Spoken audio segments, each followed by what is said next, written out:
नई यात्रा का समापन महाराष्ट्र में हुई और ये भारत जोड़ो नई यात्रा के समापन कार्यक्रम में देश के बड़े बड़े विभिन्न दल के नेताओं वहां पर जो शरीक होने का वहां पर सम्मिलित हुए हैं और सबों ने अपनी बातों को रखने की काम किया है। वर्तमान परिस्थिति में देश की जो हालत है, दिन में दिन अगर देखा जाए, जिस बुनियाद के साथ इस देश का स्थापना हुई थी, जिस बुनियाद के साथ देश पूरे दुनिया में अपना नाम रोशन किया है, वो चीज धीरे धीरे कमजोर होती जा रही है। एक लोकतंत्र हमारे यहाँ है और विभिन्न समय हमने भारतीय जनता पार्टी के कार्यकाल में हम देखे जो बुनियादी चीजों को कमजोर करने का लगातार प्रयास किया गया। आज हमारे यहाँ शासन व्यवस्था जो है या विधायिक कार्य, सबका अपना अपना दायरा बटा हुआ है। कितना हम कर सकते, कितना हम नहीं कर सकते, दायरा बटी हुई। लेकिन आज क्या है, एजेंसी किसकी बात सुनते हैं? तो ये सारे चीजों को देखते हुए यहाँ के किसानों का, यहाँ के नौजवानों का, बेरोजगार नौजवानों का, यहाँ का लॉ एंड ऑर्डर, जैसे मणिपुर राज्य का जहां पर नरसंहार होती है, युवती के खड़ा करके नंगा घुमाया जाता है, उस पर माननीय प्रधानमंत्री का एक शब्द नहीं आता है, ना वो पहुंचते हैं ना वो कहते हैं। एक तरफ कहते हैं ये देश मेरा है, क्या परिवार है, मोदी का परिवार देश है।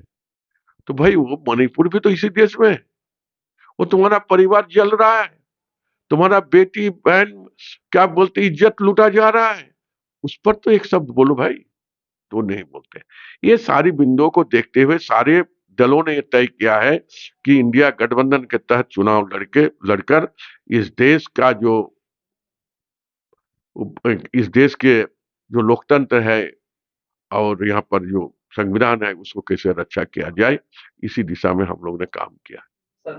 सर पार्टी ने काम किया। राहुल गांधी जी ने कल अपने भाषण में ईवीएम, ईडी, सीबीआई और इनकम टैक्स पर लेके बात कही कि मोदी जी का भी पूरा फोकस जो है इन चारों पर है कि कैसे इनको मैनेज करके अपना चुनाव को। हाँ, ये बात सही है कि सभी पार्टी का डिमांड था कि ईवीएम के माध्यम से चुनाव नहीं हो, बैलेट पेपर से हो। अगर उस पर भी नहीं है तो वीवीपैट या जो कागज होता है उसका गिनती होनी चाहिए। लेकिन दोनों चीज को जो है इलेक्शन कमिश्नर ठुकरा दिया है और किसी ने कहा कि राजा साहब का जो है ईवीएम में ऐसा है, कुछ ऐसा शब्द यूज किए थे, उसी को घुमाकर राहुल जी ने कहा कि ईवीएम अगर हटाकर अगर वो चुनाव होता है, बैलेट से चुनाव होता है, तो निश्चित तौर पर मोदी जी हारेंगे। सर आखिरी सवाल है, झारखंड में सर आप लोगों की क्या रणनीति है और कितने सीटों पर संभावना हम लोग व्यक्त कर सकते हैं कि आप क्या? देखिए हम 14 सीट लड़ रहे हैं, 14 सीट हम लड़ रहे हैं। 2019 से निश्चित तौर पर बदलाव आपको देखने मिलेगा। अभी चुनाव का सब जगह होने में 2.5 महीना देर है। आपका 1 जून तक चुनाव यहाँ होगी।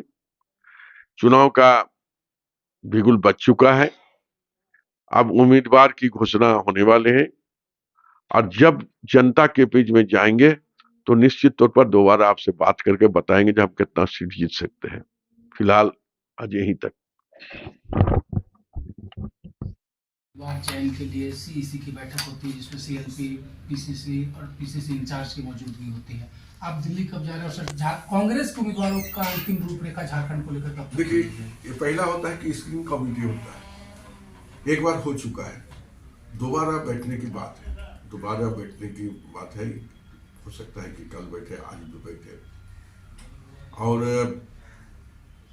भारत जोड़ो न्याय यात्रा का समापन करके सब सवेरे अभी तक कोई लौट रहे हैं, ये भी है, लेकिन डेट पहले था कि हो जाएगा 18-19 तक हो जाना चाहिए। तो अभी तक कन्फर्मेशन नहीं आया, लेकिन कभी भी बैठ सकते हैं, उसी का इंतजार हम कर रहे हैं।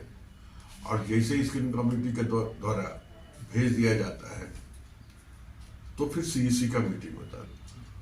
तो उम्मीद है कि 19-20 तक ये भी जो है सीईसी का भी कंप्लीट हो जाना चाहिए। और इसी बीच में खबर आई है हल्का, कल संभवतः हम